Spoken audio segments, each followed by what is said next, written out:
Bismillahirrahmanirrahim. Assalamualaikum warahmatullahi wabarakatuh. Alhamdulillahirabbil alamin. Assalatu wassalamu ala Rasulillah. Segala puji kehadirat Allah Subhanahu wa taala, Tuhan semesta alam serta pencipta langit dan bumi. Dan juga sholawat untuk Nabi besar Muhammad sallallahu alaihi wasallam sebagai bentuk cinta dan penghormatan kita kepada beliau. Siksa kubur adalah sebuah kenyataan yang seringkali menjadi momok menakutkan bagi banyak orang. Ketika kita memikirkan perjalanan roh setelah meninggal dunia, gambaran tentang apa yang terjadi di alam kubur seringkali menghadirkan ketakutan yang mendalam. Tetapi apa yang sebenarnya terjadi di dalam kubur, apakah kita telah siap menghadapinya? Nah, dalam agama Islam, Al-Quran dan hadis-hadis Rasul itu memberikan gambaran yang jelas tentang siksa kubur dan siapa saja yang berpotensi terhindar darinya. Mari kita telaah bersama apa yang Allah Subhanahu wa taala dan Rasul-Nya sampaikan tentang salah satu tahapan penting setelah meninggal dunia ini.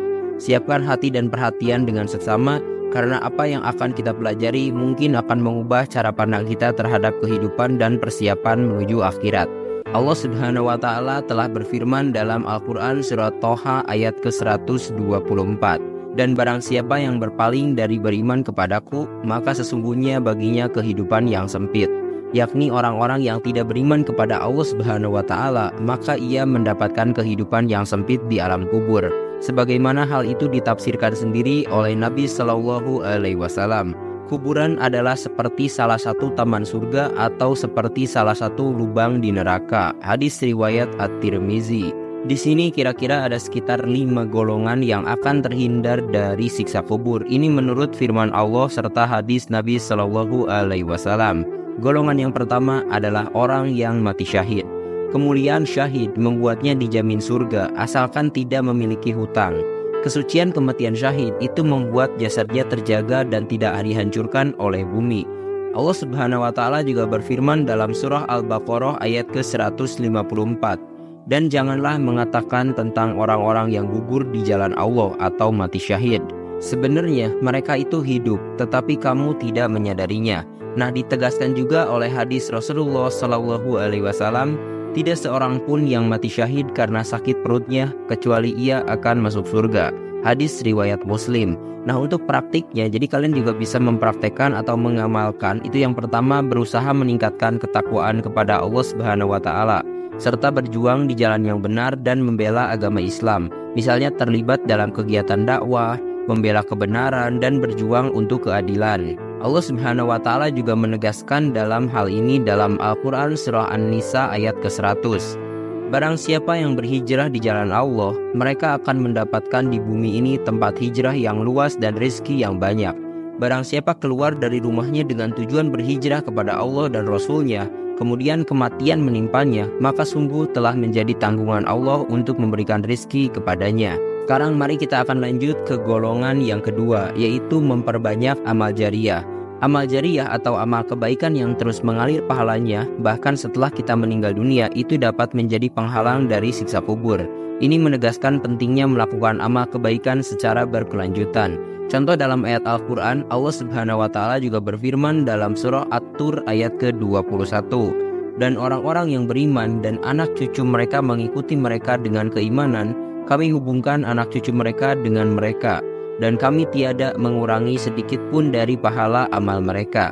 Ditegaskan juga oleh hadis Rasulullah Shallallahu alaihi wasallam, apabila seorang anak Adam meninggal, terputuslah amalnya kecuali 3 perkara: sedekah jariyah, ilmu yang bermanfaat, atau anak soleh yang mendoakannya. Hadis riwayat Muslim. Maka dari itu, kita sebetulnya di video sebelumnya sudah ada membahas contoh praktek untuk melakukan amal jariyah.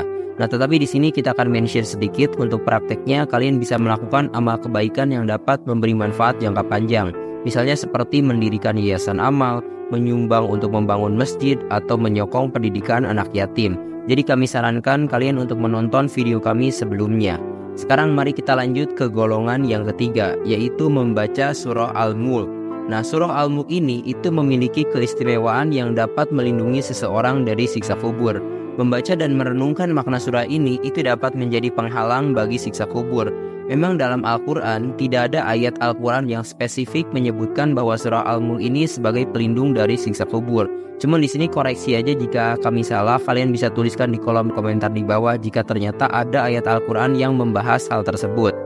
Namun berbagai macam hadis itu menyatakan keutamaan membaca surah ini.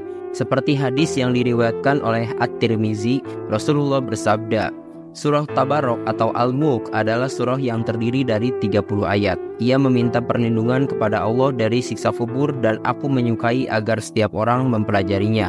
Nah, untuk prakteknya, kalian juga bisa membaca surah ini setiap malam sebelum tidur atau setelah sholat isya. Berusaha memahami makna dan hikmah dari surah ini, serta mengamalkannya dalam kehidupan sehari-hari. Nah, sekarang mari kita lanjut ke golongan yang keempat, yaitu meninggal di hari Jumat. Orang yang meninggal di hari Jumat juga memiliki kesempatan untuk terhindar dari siksa kubur. Ini menunjukkan pentingnya menjalani kehidupan dengan penuh keberkahan, terutama di hari yang dianggap istimewa seperti hari Jumat. Hal ini berdasarkan hadis Rasulullah SAW.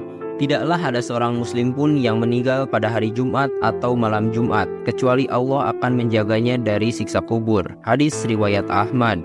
Nah, untuk prakteknya begini, kalian bisa berusaha menjalankan ibadah dengan baik setiap hari Jumat, seperti sholat Jumat dan membaca surah Al-Kahfi. Ya, itu juga sudah pernah kita bahas di video sebelumnya. Atau mungkin kalian bisa memperbanyak zikir dan berdoa pada hari Jumat serta beramal soleh lainnya. Sekarang mari kita lanjut ke golongan yang kelima, yaitu memperbanyak amar ma'ruf nahi mungkar. Nah, itu tuh maksudnya itu adalah sebuah frasa dalam bahasa Arab yang berisi perintah menegakkan yang benar dan melarang yang salah. Jadi kalian bisa mengajak orang lain untuk berbuat baik dan mencegah kemungkaran juga dapat membuat seseorang terhindar dari siksa kubur. Hal ini menunjukkan bahwa memberikan manfaat kepada orang lain juga mendapatkan manfaat kepada diri sendiri, bahkan setelah ia meninggal dunia. Dan Allah juga pernah berfirman dalam Al-Quran surah Ali Imran ayat ke-104. Dan hendaklah ada di antara kamu segolongan umat yang menyeru kepada kebajikan, menyuruh kepada yang ma'ruf dan mencegah dari yang munkar. Merekalah orang-orang yang beruntung. Hal ini ditegaskan juga oleh hadis Nabi SAW. Barang siapa di antara kalian melihat kemungkaran, maka hendaklah dia mengubahnya dengan tangannya. Jika dia mampu, maka dengan lisannya. Jika tidak mampu, maka dengan hatinya. Dan itulah selemah-lemahnya iman. Hadis riwayat Muslim. Nah, untuk prakteknya, kalian bisa mengajak orang lain untuk melakukan kebaikan dan mencegah mereka dari perbuatan yang buruk. Menyebarkan kebaikan melalui contoh dan nasihat yang baik. Dengan mengetahui hal-hal ini, kita diingatkan untuk selalu menjalani kehidupan dengan penuh kebaikan, taat kepada Allah, dan berusaha untuk terus berbuat baik kepada sesama. Dengan demikian, kita dapat berharap untuk terhindar dari siksa kubur dan mendapatkan keberkahan di dunia dan akhirat. Terima kasih telah menyimak. Silahkan kirim dukungan kalian dengan klik tombol like, subscribe channel ini, dan bagikan juga ke teman-teman kalian. Semoga dengan membagikan itu, kalian bisa mendapatkan pahala jariah dari video ini. Mohon maaf bila ada kesalahan. Wabillahi taufik wal hidayah. Wassalamualaikum warahmatullahi wabarakatuh.